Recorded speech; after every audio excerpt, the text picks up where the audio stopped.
Hello. How many meals do you eat in the car? I was at the museum of the Smithsonian Museum in Washington, D.C. last week, and we learned how drive-thrus mostly hopped on board or began because of car crazy California, where fast food started happening more in the 60s and the 70s, and then in the 70s, crazy car California wanted to be able to get access more to these foods, but they figured out, well, people will buy more if they can just drive right up, right? You don't have to get out.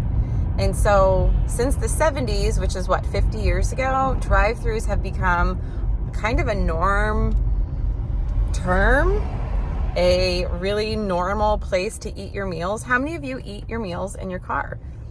And what is that like? Can you actually taste and notice your food either while driving or riding in a car?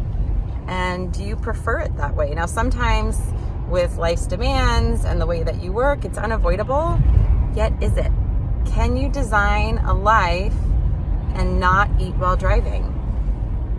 I believe that you can really do anything. And so you have to put some intention behind it. And maybe there's a picnic in the back, or maybe we're figuring out a way for you to slow down and not eat while driving, because for digestion to be primed is you're going to want your nervous system to be in a state of rest, which is your parasympathetic. In order for that to happen, there has to be no levels of threat detected.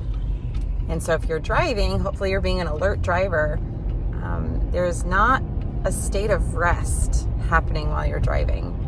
It can be calming, but hopefully you're alert enough where you're paying attention to the road and paying attention to any threats or anything that potentially could hurt you or somebody else.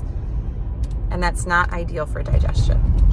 So think about shifting somehow for your meals to be outside of the car, or maybe in the picnic in the back, but avoid eating and driving if you can.